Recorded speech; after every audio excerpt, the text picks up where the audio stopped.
Oh, sorry, I think I was muted. Sorry, I had the mic off. Hope you guys enjoyed that countdown while we were getting some stuff set up behind the scenes. We are, man, I'm struggling tonight. I got my phone playing our own broadcast here. I'll tell you what, though. Welcome to episode 6 of the Loose Lugnuts broadcast. I am Tom Willoughby. I am joined by my hosts who are never on a bye week. Aaron Yeah. Simmons, aka Simoleons, and Zachary Brandevold. Zach, since you didn't get any airtime last week due to COVID, let's go to you first. How are you this evening? I'm pretty good. Yeah, I've recovered from COVID. I feel good. I feel great. I feel ready to talk about racing. Happy to be back. And after the kind of 2 week period, that was pretty long. But happy to see your guys' faces and happy to communicate with our fans. All right, Aaron, how are you this evening?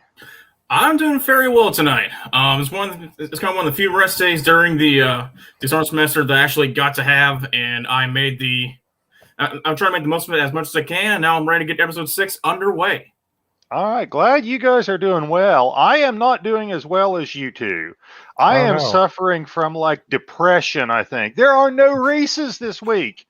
We have no races to talk about. There are no races next week. I don't think I want to live in a world where we go 2 weekends without NASCAR or football.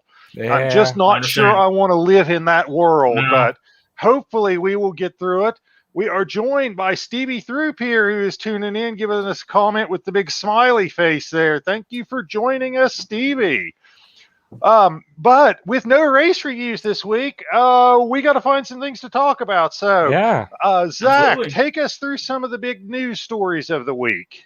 Yeah, definitely. So, even in an off week, we still have some interesting news to discuss. So I'm going to go ahead and get it done here. So a future TV deal with NBC, which they signed recently, could require fans to pay to watch some NASCAR races through their streaming service Peacock. They already do this through with IndyCar with all their practices and qualifying already. And this this service might be transitioned with NASCAR. Will this help or hurt viewership? What does this mean for NASCAR and their revenue going forward? Tom, let's start with you. Bear with me just a second here. Actually, do you mind going to Aaron first? Yeah. Because I am still doing some behind-the-scenes setup here. So yeah, no problem. So Aaron, go with Aaron first here. Aaron, what do you think? I don't like it. I really don't. I really don't like that fans are having that if this deal were to go through and this deal were to be in place, that you have to pay now to see races. I know it's already done with IndyCar, but I feel like this is going to be a massive turnoff with NASCAR fans that they have to pay for a subscription service to just see their favorite drivers, with the race. And according to this, it sounds like they're just trying to get people to subscribe to Peacock, and that's really what all this is. And so I am completely against this. I'm not a fan of it. I don't want to have to pay $5 a month or whatever this article is saying just to watch my favorite driver on the track. And that's really the only reason why I'm going to watch Peacock. So no, I'm completely against this. All right. Tom, what do you think? I'll read the questions again. Will this hurt? I think that it's a shrewd move by NBC. I don't know if it will actually come to be or if this is just a rumor, but one of the things that is unique about NASCAR fans is NASCAR fans are some of the most loyal fans in sports. That is what attracts so much of corporate America and sponsorship. If you are a fan of Chase Elliott, Fords are probably not welcome in your driveway.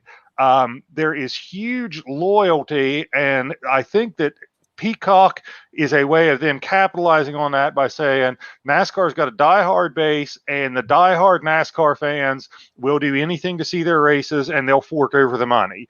So I think it's a shrewd move by NBC, but I also think that it is going to keep NASCAR from becoming more mainstream because they're basically betting on the diehard viewers as who their audience is going to be, and they're not really that interested in attracting new viewers if they go that route.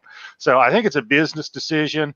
I can see it being good for NBC to capitalize on the base that is so passionate, but I think overall it's a bad move for the sport. So that's my take on it. Yeah, I'm not necessarily in favor of it, but it looks like this is going to be the trend with a lot of motorsports and other types of sports as well, moving either to their own streaming platforms or, moving to the network streaming platforms. IndyCar already signed an extension for 13 races, aired on national broadcast, but the rest are probably going to be broadcasted. Are going to be broadcasted on Peacock. So this is kind of the trend, and I wouldn't be surprised if this does happen. But it's honestly not necessarily good. I don't think people want to pay extra to watch these races when they already have a basic cable package already to begin with. I think this is going to hurt NASCAR as well, because I don't think people are necessarily going to be willing to pay for it as much. We've seen it hurt IndyCar a little bit as far as their viewership and practice and qualifying, and now they're moving it towards the race as well. So honestly, I think it's going to hurt viewership, and it's going to hurt not only the tracks as well, because everyone who gets revenue from the TV deal is going to hurt in this scenario. So moving on to the next one, Harvick wants the NASCAR summer break, as it's called, to be an annual occurrence going forward. What do you think what do you think of this comment, and is this good for NASCAR viewership? Tom, let's go ahead and start with you. I think it's a bad idea. I understand it's a long season. It starts in February and doesn't end in November. If you're a driver, it can be extremely grueling. You're on the road a lot. I understand why he would make that comment.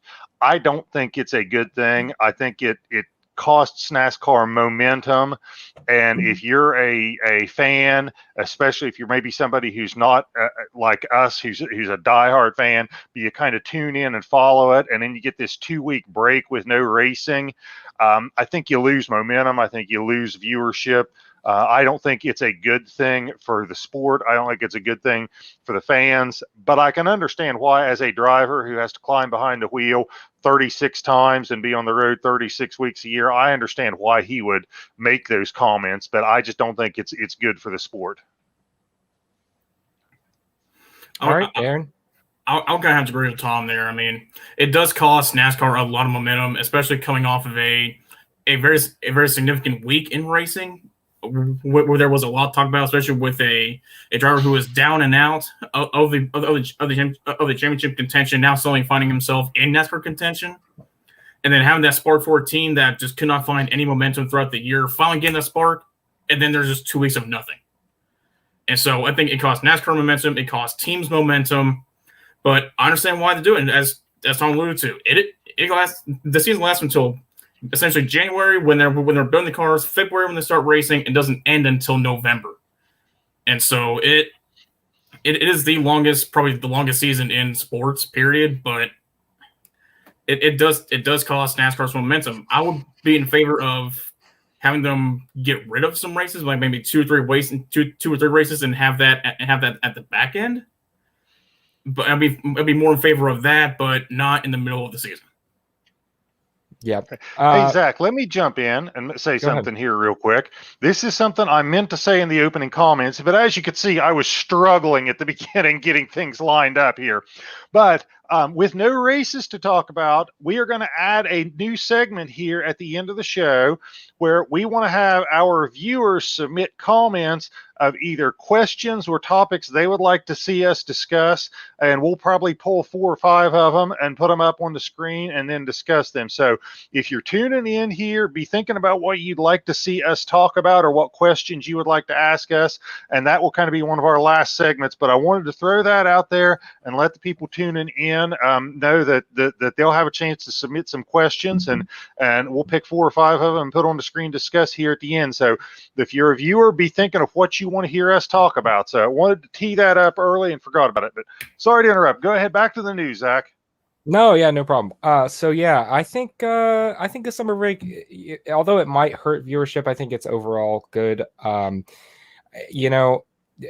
have an earlier break in the season, towards the beginning of the season, if I'm not, like week 1. And I don't think that break is necessary at all, because you just started and then you're going to take a break. I think, this one is, about half season, a little bit more than half season, but I think it's necessary. I think, as drivers, you need time to decompress. And for a lot of teams, this could definitely be a momentum swing, allow them to, regroup and come back stronger. So I think it's overall good.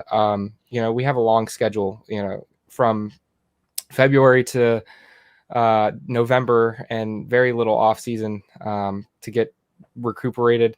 I think this is fine. And I wouldn't mind seeing it moving forward. All right. Moving on. So IndyCar driver Sage Karam, who finished, I believe, 6th in the Indianapolis 500, will compete in his NASCAR Xfinity Series debut at the Indy Roval on August 14th. Will this benefit the team, which is Jordan Anderson Racing, because he's competing with Jordan Anderson Racing's Xfinity team, the number 31, and will it benefit his career? What do you think of Jordan Anderson's plan to put skilled drivers from any series, no matter the series, in his car? Let's go ahead and start with you, Aaron. Well, I think it is very beneficial for any driver to have to put that on their resume, that they have experience in multiple, I guess, avenues of racing. You see it with Tony Stewart. He drove IndyCar, he drove dirt, he drove stock cars, and yet he's considered one of the most talented drivers in the racing world today. You see Jimmy Johnson trying to do that. You see Kurt Busch trying to do it.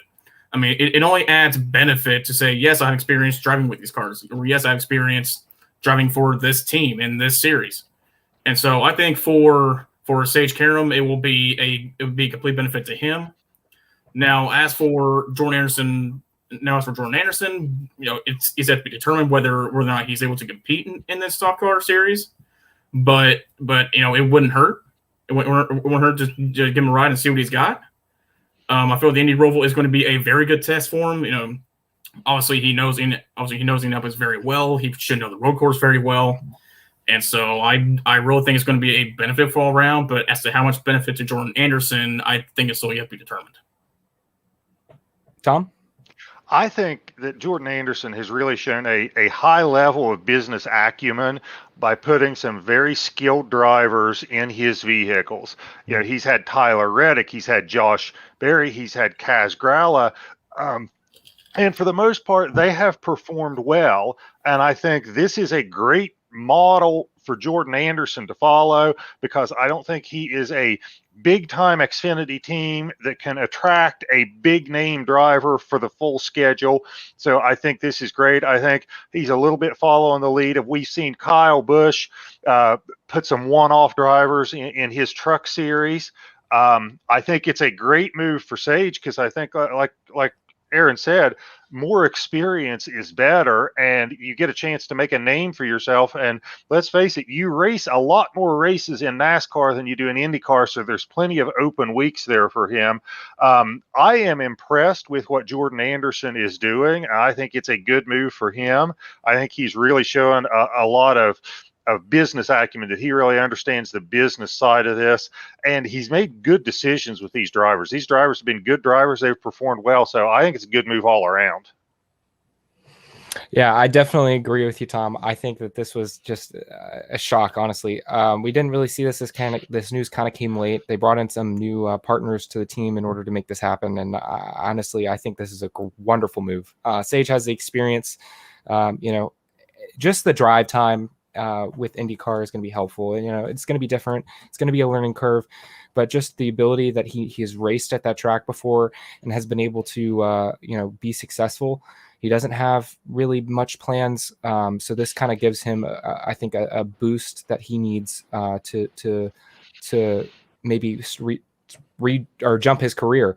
So, and Jordan Anderson has been nothing but impressive to me as far as getting these skilled drivers, like you said, Tom, in his car. I can't believe, Josh Berry, Tyler Reddick, like you said, Kaz Grala, and now Sage Karam. From any series, he has been willing and able, even in his truck team, willing and able to put himself aside and put these skilled drivers. We got to remember, until the race at Coda, they were not even involved in IndyCar because they didn't, or I'm sorry, involved in Xfinity because they did not have the points to run. So they're without qualifying. Coda, I believe it was the 5th race or longer on the schedule. They didn't have the points to run, so they were just keeping the car up there. So this is amazing move, and like I said, I can't praise Jordan Anderson enough for getting these different drivers from all walks. Definitely smart move. All right, so another big news: Chase Elliott and Alex Bowman are penalized heavily over engine allocation infractions from New Hampshire Motor Speedway. They unintentionally switched engine blocks from each car. They were both docked 25 points, fined $50,000 each, the crew chiefs were, and their vice president and director of engine support have both been suspended for one race. What impact do you think this has organizationally on Hendrick, and will those points mean anything for Elliott or Bowman? Tom, let's go ahead and start with you. I don't think it's going to mean anything as far as organizationally or points. They're going to make the playoffs. They're going to have probably a little bit of a cushion to carry them through the first round. I don't think it's that big of a deal, to be honest. The penalties, I understand there are rules. Rules have to be followed. When there's not, you got to have penalties. But let's be clear on what happened. There was not a competitive advantage gained here, okay? You have to use the same engine in multiple races. And all they did was take the engine from the 9 and put it in the 48, and the engine from the 48 and put it in the 9. It was as they called it, I think, an administrative error. It wasn't anything where a competitive advantage was gained. So I understand NASCAR had to take some action, but it would be a much bigger deal to me if it was something that involved Hendrick Motorsports having a competitive advantage. So I just don't see it as by the time we get to Phoenix in November, I think this has long since been forgotten and won't have any impact when we get to the end of the year. I fully agree, Tom. This penalty means absolutely nothing. If it was in Winston points, if it was in the Winston points format before the chase, it might have some ramifications to it. But in the current playoff where both drivers are in the chase, it means absolutely nothing. The $50,000 that it'll probably hurt in the wallet, but that'll be really it. I mean, like Tom said, it gains them absolutely nothing on the track. I mean, hell, if anything, Elliott finished a lap down, so they gained nothing from that. But yet, we got the points, and the points mean it means nothing. It means nothing when both drivers are in the chase, and points can be reset anyway. So I feel like this is NASCAR's way of saying, yeah, we did something about this. They were trying to manipulate them, and we did something. But when in reality, if you take 5 seconds to look at it, it means nothing. Yeah, similar sentiment, but at the same time, 25 points is not necessarily that not a lot. It basically, I mean, I forget how many points that Chase Elliott had, but he finished a lap down. I don't think he's getting any points from New Hampshire, so it's effectively like he's losing a race on the schedule. He already has a win, which does matter, but he knocked him down to 6th in the standing versus 5th. So I don't think it's necessarily something that we to just laugh off, but at the same time, it's not really going to affect either of them. They both have wins on the season. I would say the $100,000 for both of the teams is probably more significant, especially with the COVID-19 impact. I definitely think that is going to have a little bit of an impact. But other than that, I don't think it's going to have any organizational impact other than maybe somebody's going to get fired for doing it. But that's all I can think of on that one. And that is the news for you guys this week. All right, so next up is who's hot, who's not, and we're each going to pick we're each going to pick a who's hot and who's not. I don't think Aaron is going to take mine this week, okay? So I'm going to let him go first. So even though we don't have any racing, Aaron, who you got as who's hot and who's not? All right, and Tom, probably for the first time in about 2 weeks, I will not pick your stuff. I will not leech you for who's not this week. For who's not, I'm going to go with Harrison Burton. Of course, he's getting a ton of media coverage right now for getting into that Wood Brothers ride, for basically just him taking out Matt DiBenedetto. And of course, this is great for his branding. This is great for his sponsors, and this is all around great for him that he's getting such coverage on him. And whether or not they're going to overhype him for the 21, probably, but I don't think for now, for as of right now, this is great for him. On the other end of media coverage this week, Kyle Busch found himself in yet another off-track altercation this week. Apparently, something happened while he was on vacation. What happened has not yet been stated, as far as I know. But apparently, it was like a little minor thing because he's not facing any true ramifications off of it. He even played a video on his Instagram where he was having this kind of mock press conference with some friends of his, asking him very generic, basic questions, and of course, Kyle Busch being Kyle Busch, giving them Kyle Busch answers. And so, really, will this have anything to do? Will this kind of affect Kyle Busch? Probably not. But still, he finds himself in a little bit more hotter water than what he's kind of used to down in wherever he is, vacationing island that I'll probably never see in my lifetime. All right, yeah. I at this point, I'm wondering why Kyle Busch doesn't have his own island to vacation on. He doesn't necessarily seem to be a fan of being around people. I'm thinking that he might benefit by just buying his own island. I'm sure he can afford it. But Zach, who you got as who's hot and who's not? All right, hot this week. I'm gonna go with Roush Fenway Racing. Soon to be add Keselowski somewhere in there. Keselowski Racing. Yeah, exactly.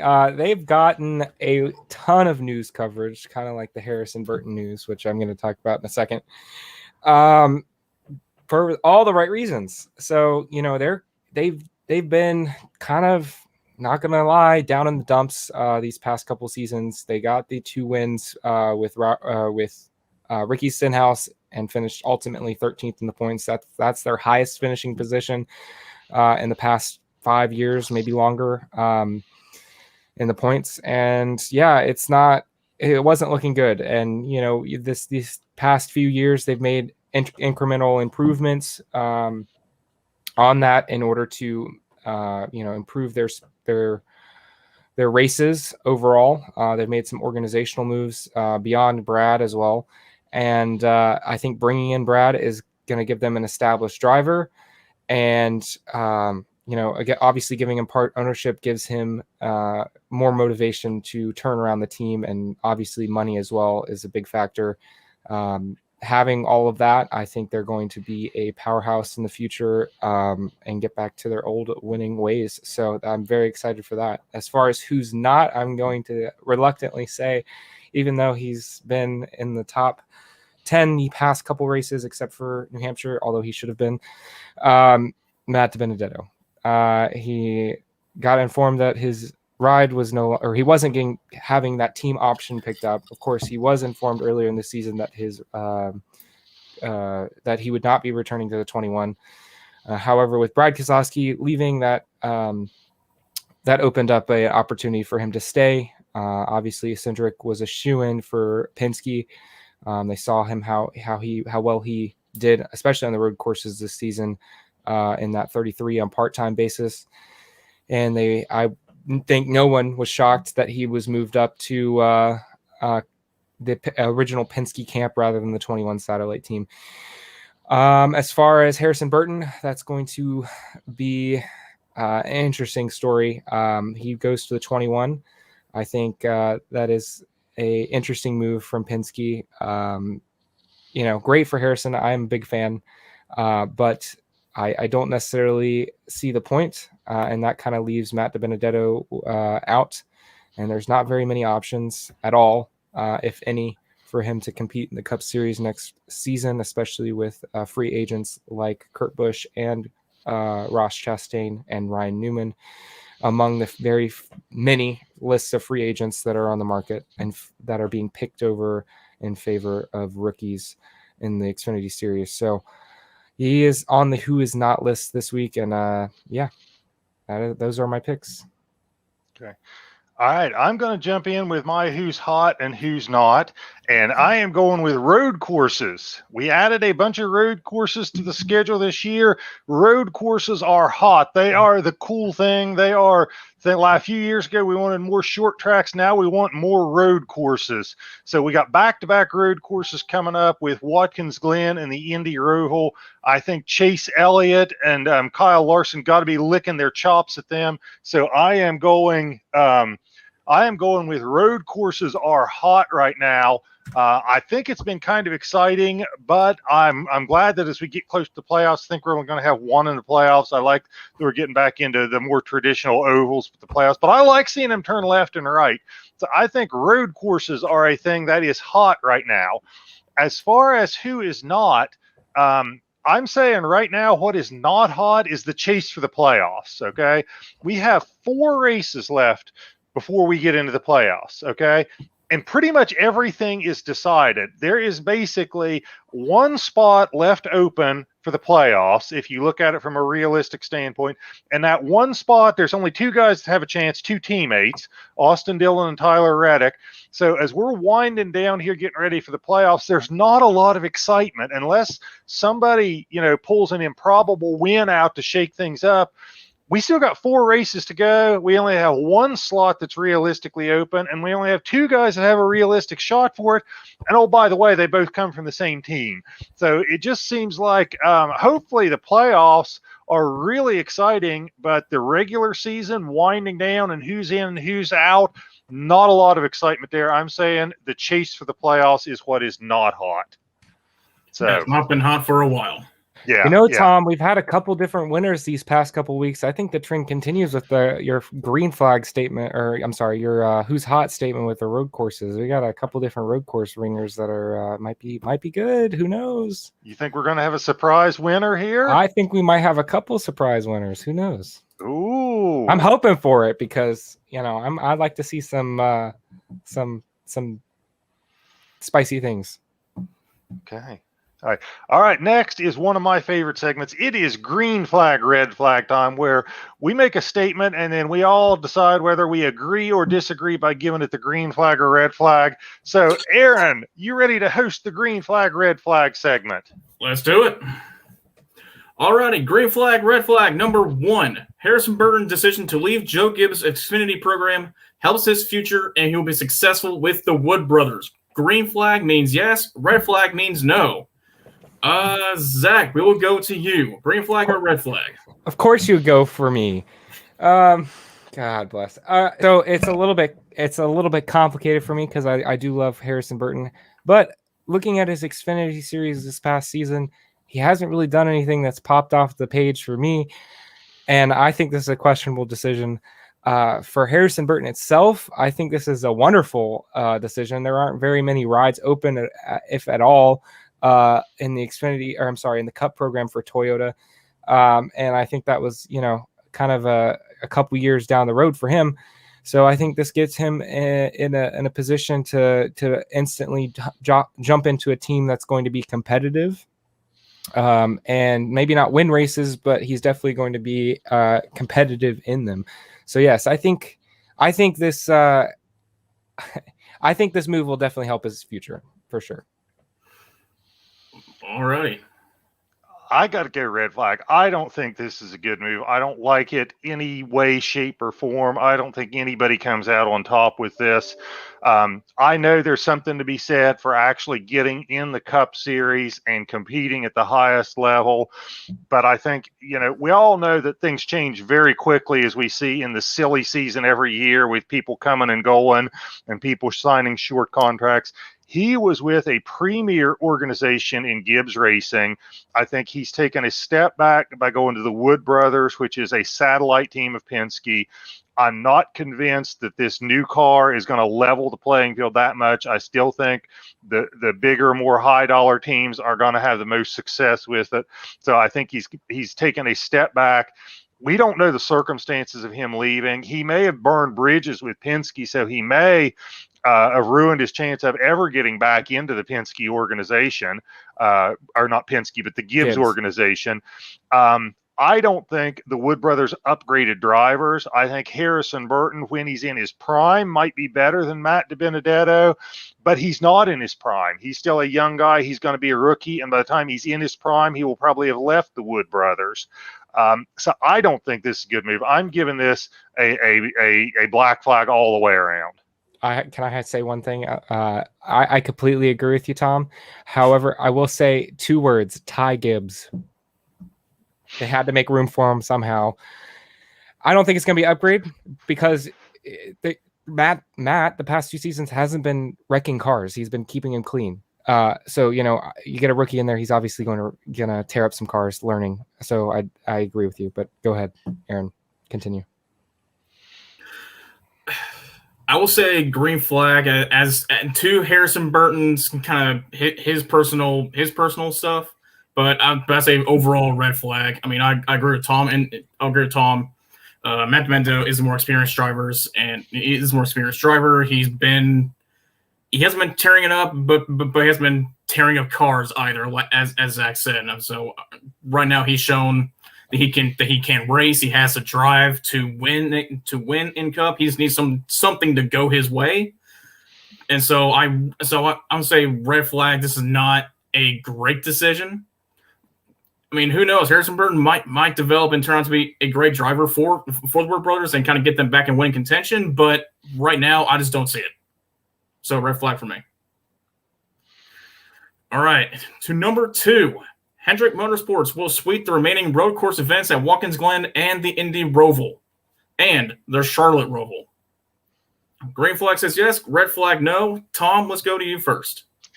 I'm a big fan of what's going on at Hendrick, but I'm going to say red flag on this one. I think this 2-week break gives some other teams a chance to try to maybe catch up to what's going on at Hendrick. I think Kyle Busch has been the one driver who's been able to kind of maybe penetrate that front running group of Hendrick Motorsports guys. And between those 3 races, I think Kyle Busch goes in there and gets a win at one of them. I'm not sure which one, but I don't think they sweep. I think they'll run well. I think maybe they get 2 out of 3, but I think we're going to see Kyle Busch slide in there and grab a win somewhere in those 3. I think we're seeing Kyle Busch return to the guy that we were used to seeing for the last 10 years or whatever, where week in and week out, he's always a threat to win. So I'm going to say red flag. Yeah, I'm going to say red flag as well. I think there's 3 road courses and anything has happened, as we've seen on the road courses. And I think maybe rain has definitely had an influence on that outcome at COTA. Watkins Glen, Martin Truex Jr. and Kyle Busch are going to be strong at, and Toyota has kept up with Hendrick as far as speed goes on these road courses. And then, Charlotte Roval, Penske has typically done well. And Indy Roval, Penske primarily did tests on the Indy Roval for Xfinity last season before they ran it. Matt DiBenedetto actually practiced or ran the first laps in the Xfinity series on that track for testing purposes, and he did pretty well. So, I mean, like I said, I think these road courses are going to be part of the deciding factor as far as how many winners we have this season, because they are such a crapshoot. We've seen Daniel Suarez. We've seen some of these guys who don't have wins run well at those tracks. So I think when we look at these tracks, I think we should look at these and say this is potentially where we might have some upsets. So I'm going to say red flag. And I will also go red flag here. I mean, of course, Gibbs is chock full of road course races. Kyle Busch has been dominant in road courses. You have Martin Truex also been dominant. Yeah, you have Christopher Bell, who has won the Daytona road course, and that's how he got his first win in the Cup Series, and has been running fairly well. And of course, you have Penske. You have Joey Logano, who has also been very strong in road course. I mean, there are a lot of road course ringers that have been spread around through the Cup Series. But and surely one of them is going to win at one of those 3 tracks. I mean, all it takes is one slip up and your race is done. in the rest situation. So absolutely, I would go red flag with that. And if they do, then well, same old rest season. All right, green flag, red flag, number 3. This one kind of hurts my heart a little bit. Newman decides to hang it up after the season, even when there are available rides. Green flag or red flag, Newman will retire. Zach, let's go with you. As hard as it may be for me to say this, I think I'm going to say green flag. Newman has been on a slow decline since he, in the past couple years. I mean, if we're being honest, he's not doing very well at all this season, which is disappointing because we've seen Chris Buescher have some promise. I think his highest finishing position so far this season has been 5th at Bristol Dirt, if I'm not mistaken, or regular Bristol. And of course, last year he finished 23rd in the standings. So this year does not look like it's going to be any better. So unfortunately, I'm going to say green flag because not only are there not many options out there, I think he values his time with his family and he's on a decline. All right, Tom, let's go to you. All right, before I answer the question, I want to remind everybody the next segment is going to be the fan interaction, where we are going to ask fans to submit questions or topics they would like to see us discuss live on the air. So get your questions ready. We've already got a great comment here from Tom Freeman. Thank you for the comment. Thanks for tuning in. We'll be sure and get that one on the air. But that is the next segment up, so get your questions ready. But going back to Newman, I am going to say green flag. I think he's had a great career. I think he's not a guy who's going to wind up in a top tier ride just because of his age and because he's not been really. He started off at Roush, I thought, outperforming his equipment, but now he's kind of not really out driving the equipment anymore. I think we're seeing more like maybe Chris Buescher do a little bit of out driving the equipment. I think he hangs it up, but I'm going to say he's not done racing. I'm going to say Ryan Newman resurfaces in Tony Stewart's SRX series. Now, that is just me thinking he would be a good fit. When he parted ways with Stewart-Haas Racing, I don't know how friendly or unfriendly that was, but I know it's been a while and time heals all wounds if it was an unfriendly departure. But I think he would be a great addition to that series. I think he would enjoy it. So I'm saying he retires from NASCAR, but not from racing. So I'm going to say green flag. And I will also agree with Tom here. Green flag for me. I've always had a soft spot for Ryan Newman. He's been kind of one of those drivers where, yeah, it was really easy to see where you kind of hate him, especially me being a Gordon fan. 2014 still hurts to this day. But looking back now, even when I was mad at him for it, I can't blame him now. I mean, he had to do what he had to do to get into Chase, and I understand that. But yeah, I mean, the last few years have not been kind to Ryan Newman. I think the writing's on the wall. He sees the writing on the wall, and he's going to be out. But I will also agree with Tom that he goes to SRX. From what I understand, Stewart let Ryan go all because it was business. I believe he said it was nothing personal between the two. It's just he had to do what he had to do to kind of, I guess get Stewart-Haas Racing on a better footing. And I believe that was why Stewart kicked Newman out. As they say, I still believe they're still friends. And of course, I think Stewart is going to open up a driver for him. Is going to open up a spot for him. And so to me, that'll be green flag all day. I completely agree with you on a SRX thing. I didn't even think about that, but yeah, that's a good move. Yeah, absolutely great. Absolutely great. And absolutely great insert there, Tom. All right, we got one more green flag, red flag, don't we? Yes, sir. One more. All right. So fans, be thinking of a question right now because you will have about maybe 5 minutes before we ask for them. Alrighty. Green flag, red flag number 4, last one of the night. Hendrick Motorsports will have multiple drivers qualify for the Championship 4 at Phoenix this year. Green flag says yes. Red flags means no. And as a bonus, will we see 2 or maybe even 3 drivers in there? Zach, let's go to you. I'm gonna say green flag. I think they've been a strong organization as a whole. I don't necessarily know who gets it, but definitely they've been strong as an organization. I definitely think Kyle Larson and possibly Chase Elliott are going to be the 2. I don't think they get more than 2 because Toyota has definitely caught them as far as speed goes, and we've seen Kyle Busch really put, and especially Denny Hamlin, he's held on to the points the points lead for the regular season for a long time. I think that they're going to be strong. We're not going to see the big playoff points advantage that Hamlin and Harvick had last season as much, because we have a bunch of different winners this season and different people winning stages. So we're not going to see that big of a gap.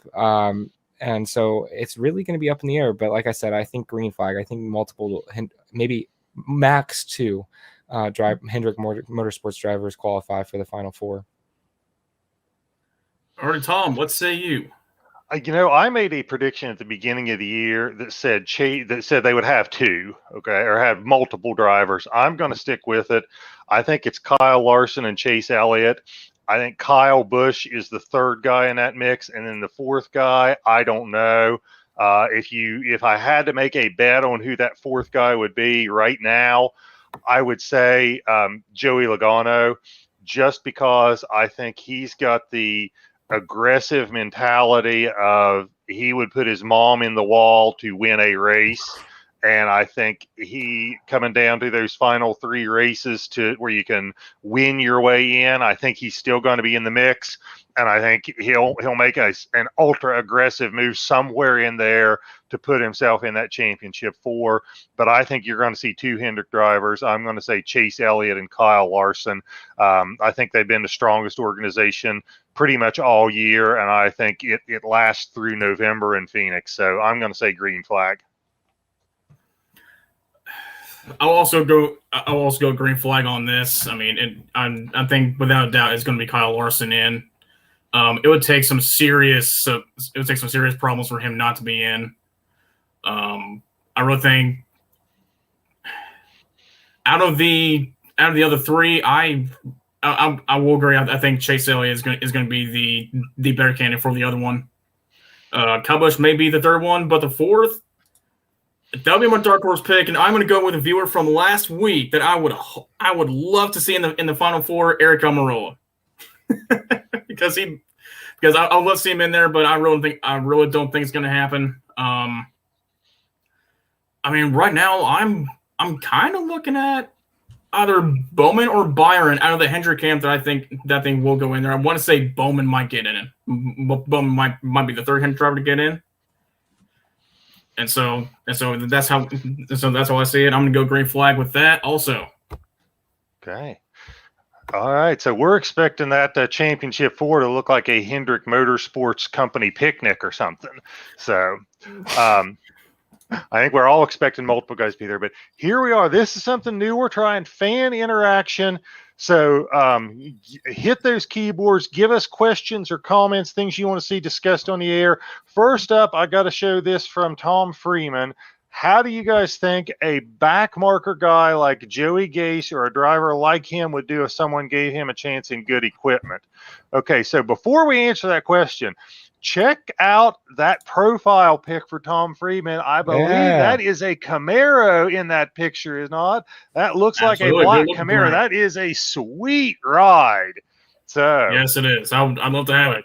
So we're doing fan interaction. I just saw Dalton Dowdy say he is here. So chance to put up comments, and we will pick 4 or 5 if we get enough and have enough time to talk about on the air of questions or topics you'd like to see us discuss. But a back marker like Joey Gase or a driver like him, how would they do in good equipment? You know what, Zach, I'll let you jump in on this one and see what do you have to say about that? Yeah, I mean, it's always interesting, right, when we see these guys driving secondhand equipment. Guys like Alex Bowman and Matt Benedetto and Ross Chastain to a certain extent. Even, I mean, we saw people in the Xfinity Series also do the same thing. They moved down the Xfinity Series eventually. Joey Gase, honest to God, he has shown some actual promise as far as his running equipment. I think he's probably the highest producer out of the Rick Ware Racing circle, or one of the highest. I wouldn't mind seeing him in some top tier rides, but I think we can kind of use Alex Bowman and Matt DiBenedetto as a good gauge as to how they do, because they have actually done that. I don't know about the extent, because Rick Ware Racing cars are consistently like 6 to 15 laps down depending on the race, and we've seen the 83 of BK Racing and the 7 of forget the team do slightly a little bit better at some of these tracks. I mean, Matt got the 6th place finish at Bristol in BK Racing equipment, so I think around there, or maybe 15th, 15th and to 10th is a good range as far as their overall finishing positions in the races. I would say probably lower 20s as far as the standings go. So, but like I said, Joey Gase has done very well as far as his finishing position. I forget, there's one other driver, maybe Smidley, that's really not tearing up equipment. So I don't know if we're ever going to get the chance, but like I said, it's not impossible, because you have people like Alex Bowman and Matt Benedetto who are paving the way. So that's what I'm going to say. What do you think, Aaron? I think it's a very interesting topic to talk about. I mean, of course, I was going to use the example of Alex Bowman, driving for, let's see, who was it? The 17 from way back when. I can't remember who it was.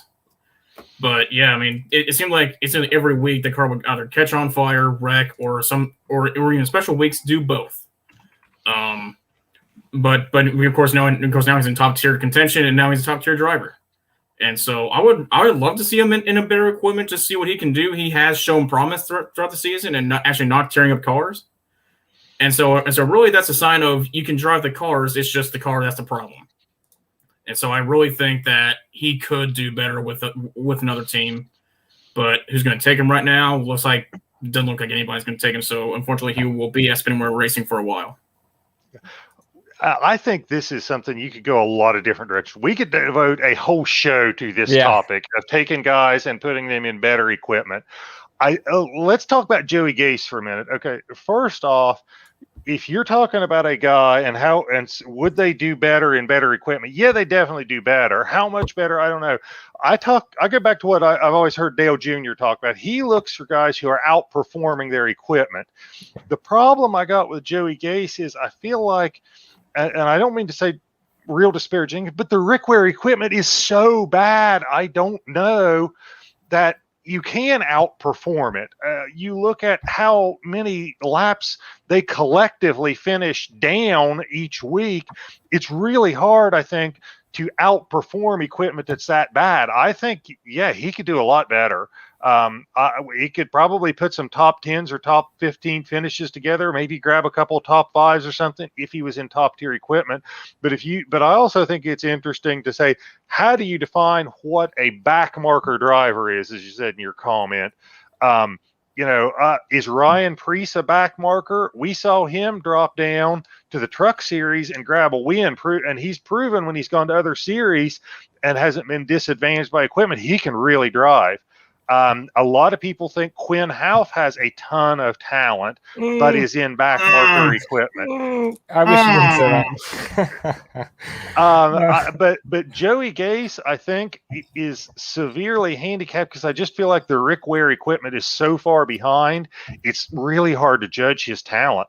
But yeah, I think he could probably do really well if you put him in a Hendrick or Penske or Gibbs automobile. I think he could probably do really well, but like Zach said, I don't know that we're going to see him get that chance. Let's go. One thing on that, Tom, you can pull it up while I'm reading it. I want to amend my statement about Joey Gase.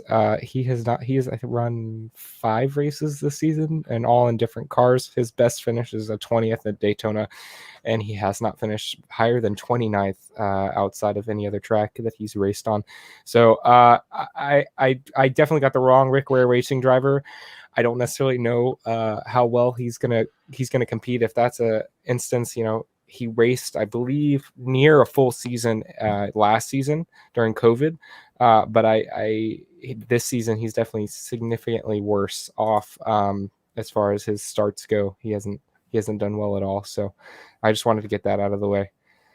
All right, let's show Dalton Dowdy joined us, and he said, do we think Noah Gragson will go to Cup? He had to put it in 2 comments. So, do we think Noah Gragson will go to Cup?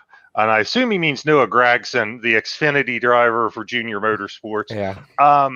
Yeah, I think he makes it to Cup. I think there's no doubt. I don't know that I would predict who or when, but I think there's no doubt he makes it to Cup. I think he's ran well in the Xfinity series. He's kind of got himself into some trouble with being extremely aggressive on the track, and he's torn up some cars, but that's not that uncommon for young drivers. If I were to see what the path is for him to get there keeps being talk that Junior Motorsports is going to run Cup. And I think that Dale Earnhardt Jr. is a big fan of Noah Gragson, and I think that if they are going to go in the next couple of seasons, I think there's a good chance that Noah Gragson gets that ride. So, yeah, I think Gragson's going to make it to Cup. What ride and how soon, I'm not sure. But I do think if he's not already there when Junior Motorsports goes, I think there's a good chance he gets that ride. Yeah, I'll have to agree. I mean, I'm really his best. I kind of think his best shot right now is if Junior goes Cup for 2022, and right now it's not looking like it. But I do think we will see Noah Gragson in the Cup Series at some point. It may not be next year, but I really think we could see him. If he starts turning race cars, he might get some more offers from someplace else. We might see another Harrison Burns situation kind of play out, where driver for this camp jumps ship to another camp. But right now, as of right now, I think his best shot is if Junior Motorsports were to go full time in Cup. I don't see it happening, but who knows? We've seen a lot of twists and turns this season, and so who knows? Maybe next week we'll actually get the proper answer to this question. Yeah, I'm going to say he does make it to Cup. I mean, I do think that he is a talented driver, and obviously we've seen these. I mean, and he is a polarizing figure, especially in the Xfinity series. We've seen these polarizing figures definitely get Cup rides before. I don't necessarily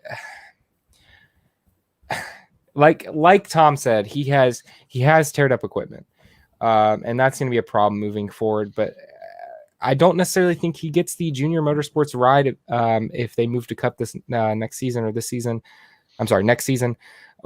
after. I think that it would be best to get a veteran in there like Justin Allgaier, who has run races with Hendrick, who has race experiences underneath his belt. He's not going to necessarily wreck cars.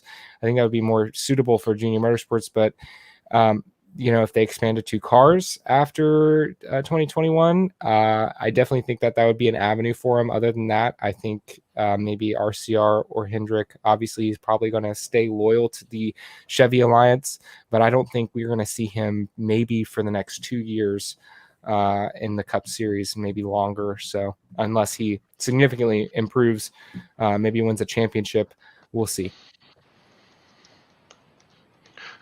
Okay. All right. Great questions. I love the interaction we're getting from the fans. Let's wrap it up with one final question from our friend Mark Schisler, who we've all raced with and know. But he says, with 4 races to go and 3 playoff spots left to be locked in, do you think we will see 16 winners?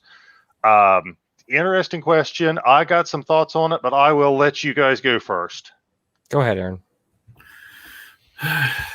Alrighty, I mean, I think we kind of talked about this already with 2 road courses coming up. I really don't see a new winner in the next 2 races unless Denny Hamlin can get himself a win, or some things happen and kind of play things out. Really kind of just throwing a curveball. I really don't think we're going to see a winner in the next 2 weeks. Michigan, I really don't see it happening. I think that's going to be Kyle Larson territory again. Daytona, who knows? Really, with the way that Austin Dillon has been performing at the super speedway tracks, he that could be his place to get in. As of those who are on the cutoff line, but I really don't see a new winner coming in. I think Hamlin's going to be locked in on points unless he just doesn't show up the next few weeks. But I really don't think he's going to get a win. But I mean, who knows? Things may come back up, and DiBenedetto may get his first win at Daytona when he needs it most, or somehow or get Stenhouse. He's been very good at the super speedways in the past. If he starts wrecking his cars, but he may get a win. I mean, who knows? I mean, I don't see it personally. I think your top. I guess your top 12 drivers right now, or the top 12 that are going into the chase, but that's just me. Zach, what do you think?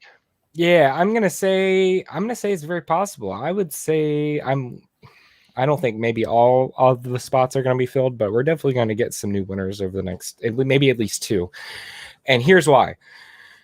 We have Daytona, which is known to be a very, very even track as far as that goes. I think that it is very likely that we get a new winner at Daytona, especially Daytona. And then we have 3 road courses? We got Watkins Glen and we got Charlotte Roval, right? Or is that Indy Roval before the playoffs? Okay, yeah, Charlotte's in the playoffs. Okay, so we got 2 road courses.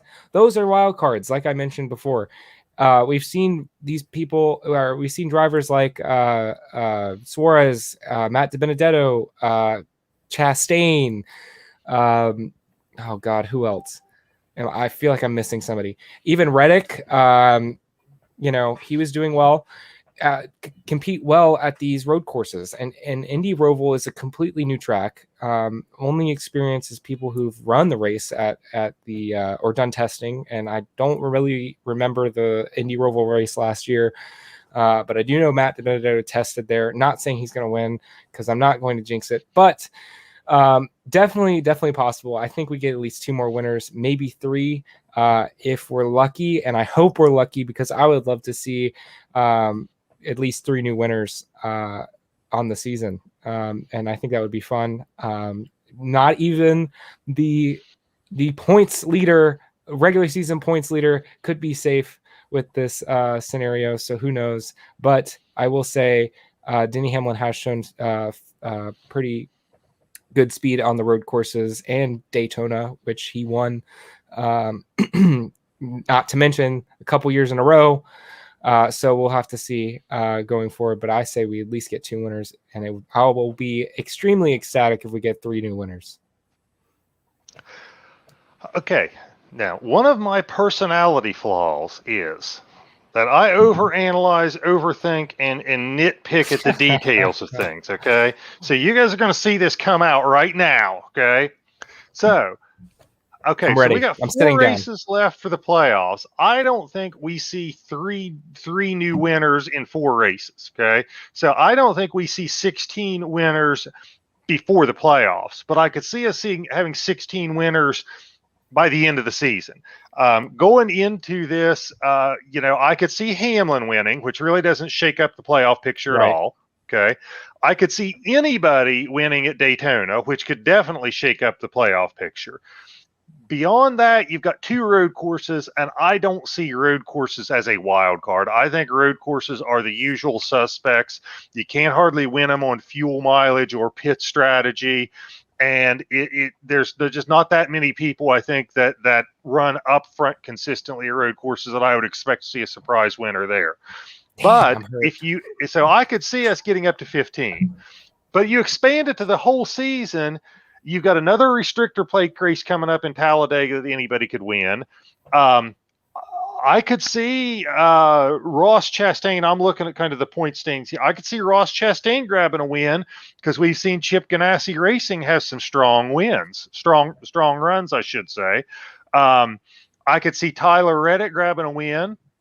He's had some tracks that he runs strong at, and I think he is improving. I'm not sure I see anybody else other than maybe I could see a Chase Briscoe grabbing a win. So I think by the end of the season, we might see 16 winners, but I don't think we're going to see 16 before the playoffs.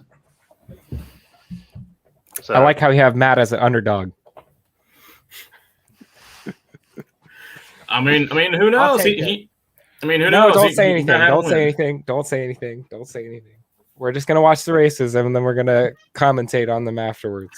All right, but I will say I have picked Daniel Suarez at probably like the last few road courses we've been at, and both of them he has blown transmission. So I will not say anything about Daniel Suarez.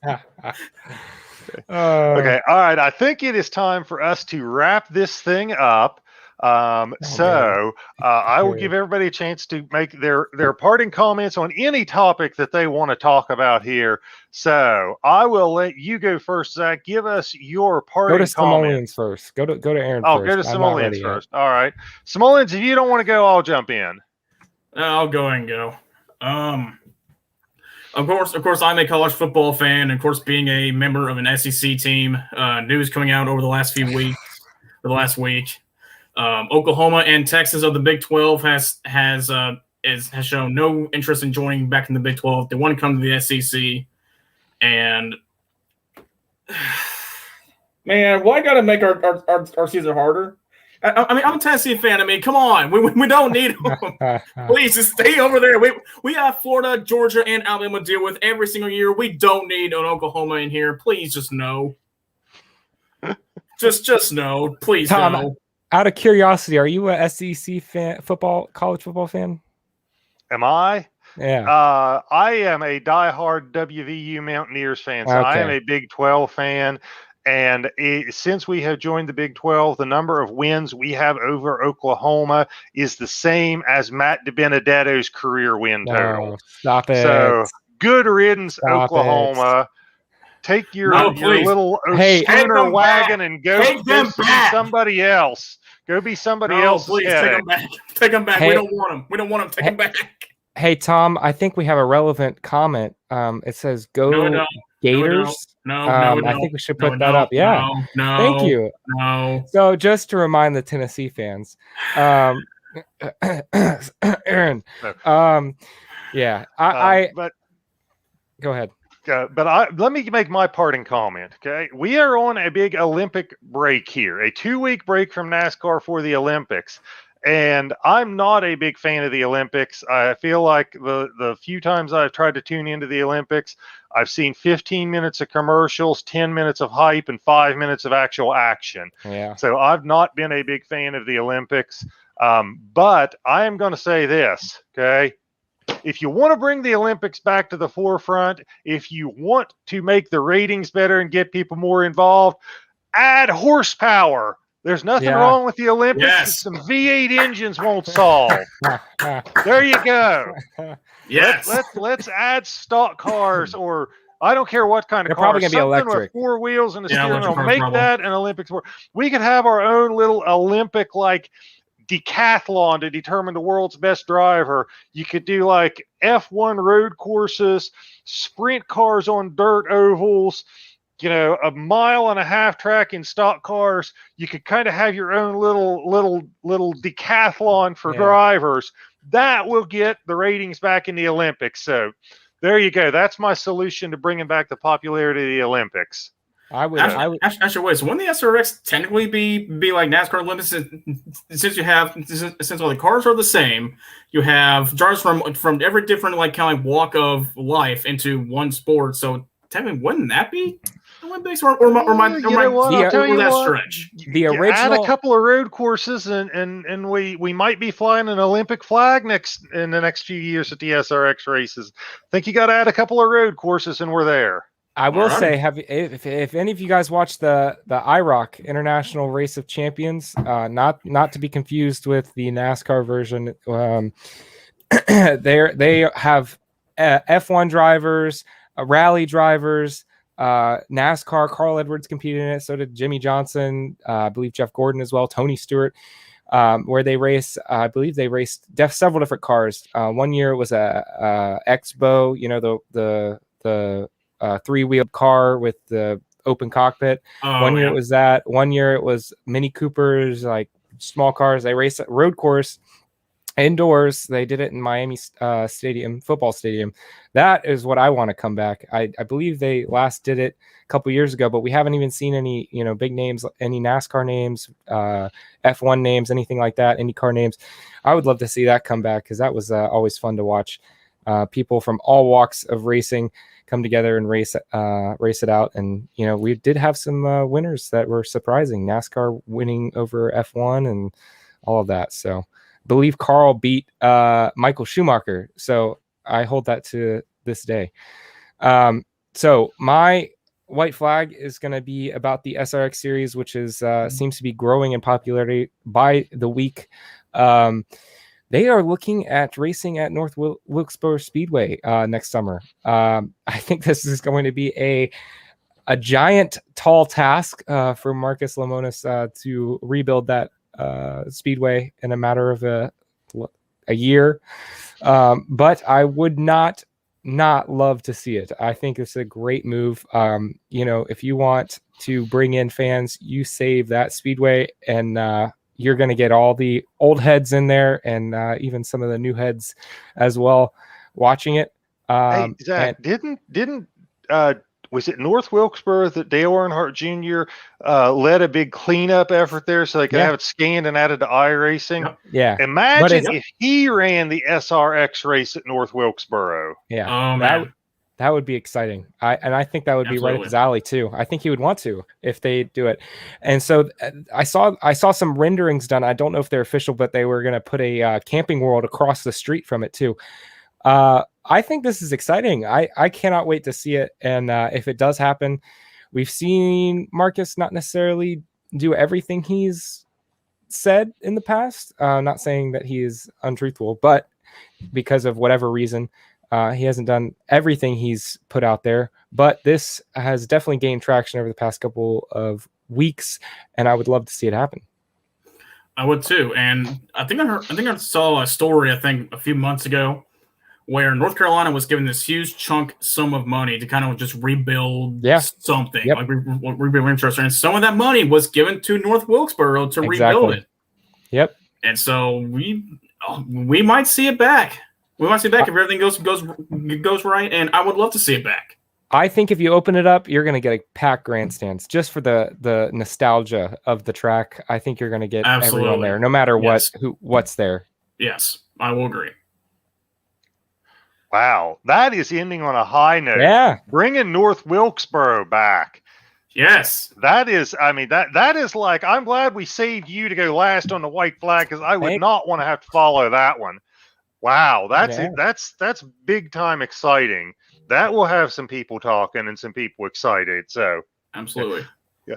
But with that, I think it is time for us to say goodbye. We are an hour and 10 minutes into this broadcast. It has flown by. It has been a blast. I love talking racing with you guys, love interacting with fans.